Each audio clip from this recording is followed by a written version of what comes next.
रिश्तों का मोल। अरे पापा, आप अभी तक तैयार नहीं हुए। बैग कहाँ है आपका? चलिए मैं पैक करती हूँ।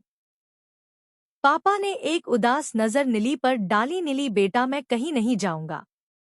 ये घर तेरी माँ की यादों से भरा हुआ है। नीली की आंखें भर आई। पापा, माँ को गए 6 महीने हो गए हैं। आपकी तबीयत भी ठीक नहीं है। ऐसे में मैं आपको अकेले नहीं छोड़ सकती।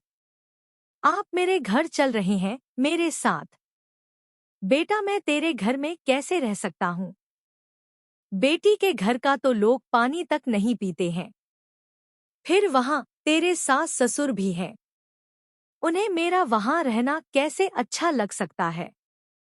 आखिर हूँ तो मैं एक बाहरी आदमी। पापा, वो लोग ऐसे नहीं हैं। वो मेरे साथ कितने अच्छे हैं। नीली पापा का हाथ अपने हाथ में लेकर बैठ गई। पिछली बार आपको शुगर का अटैक आया था। कितनी मुश्किल से ठीक। कहते हुए उसकी आंखों में आंसू आ गए। पापा, मैं आपकी इकलौती बेटी हूँ। आपकी सारी जिम्मेदारी अब मेरी है। बस मैं और कुछ नहीं सुनूंगी। पापा सोच में डूब गए। अनिल दामाद जी ने तो एक बार भी नहीं कहा।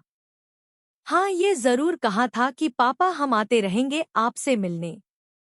नीली, तूने दामाद जी को पूछा? अरे पापा, उनकी और मेरी राय अलग थोड़े ही है। नीली पापा को लेकर अपने घर आ गई। उसके सास-ससुर समधी को देखकर चौंक गए। अनिल ने भी पैर छुए और कहा, अच्छा किया पापा जो आप कुछ दिन के लिए यहाँ आ गए।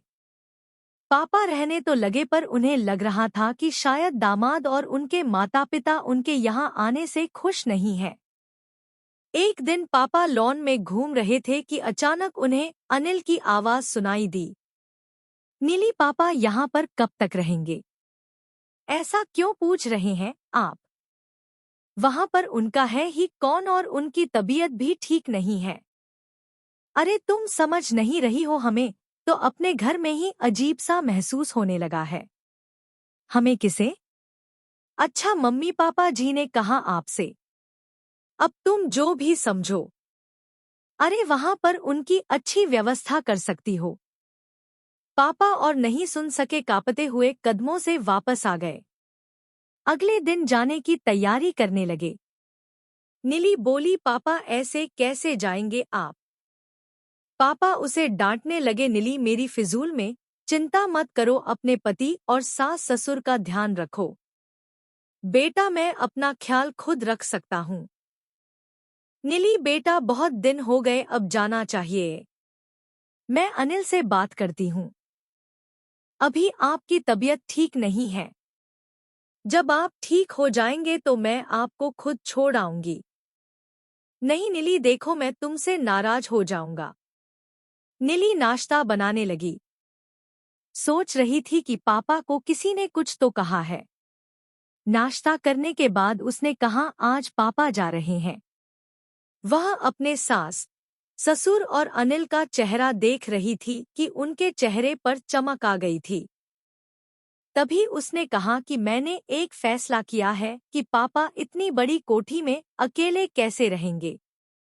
सोच रही हूँ कि गरीब बच्चों के लिए उसमें एक छोटा सा स्कूल खोल दिया जाए। पापा और मैं मिलकर एक ट्रस्ट बनाएंगे ताकि पापा के बाद भी स्कूल चलता रहे। और पापा, आपकी वो जमीन पड़ी है उसे बेच देते हैं। 2 करोड़ की वैल्यू है उसकी, उसे ट्रस्ट के फंड में जमा कर देंगे। उसके इंटरेस्ट से उन गरीब बच्चों की फीस में मदद करेंगे जो कुछ करना चाहते हैं, उसमें योगदान देंगे। बाकी आपकी पेंशन और फंड आपके लिए बहुत है। पापा, मैं आज से ही इस पर काम शुरू करती हूँ। पापा हतप्रभ होकर उसे देख रहे थे। अनिल की आंखों के सामने तो अंधेरा छा गया। उसके मम्मी पापा का मुंह खुला रह गया। मन ही मन हिसाब करने लगा। 5 करोड़ की कोठी, 2 करोड़ की जमीन और फंड, इतना बड़ा नुकसान। जब नीली पापा को छोड़कर लौटी तो अनिल उसका इंतजार कर रहा था। ये सब क्या बकवास कर रही थी तुम? नीली मुस्कुराई और बोली, ये बकवास नहीं, सच है। ऐसा मैं इसलिए करूंगी कि किसी को भी मेरे पिता की मौत का इंतजार न रहे। पापा ने मेरी शादी पर ऐसी कौन सी चीज है जो नहीं दी? अनिल गुस्से से बोला, ये तो उनका फर्ज था। फर्ज सिर्फ लड़की के बाप का होता है, क्योंकि उसने लड़की पैदा करने की गलती की है। मैं अपने पापा की इकलौती बेटी हूँ, तो क्या मेरा फर्ज नहीं था उनकी देखभाल करने का, वो भी ऐसे वक्त में जब उनकी तबीयत ठीक नहीं है और उन्हें सहारे की जरूरत है। माफी चाहती हूँ कि उनके कुछ दिन यहाँ रहने से सबको तकलीफ हुई। मैंने कभी तुम्हें तुम्हारे फर्ज निभाने से नहीं रोका। अपने सास ससुर की सेवा में भी कोई कमी नहीं रखी। तुम मुझे मेरे पिता के प्रति मेरा फर्ज निभाने से नहीं रोक सकते। उसकी आवाज में दृढ़ता थी। अनिल खामोश होकर उसे देख रहा था।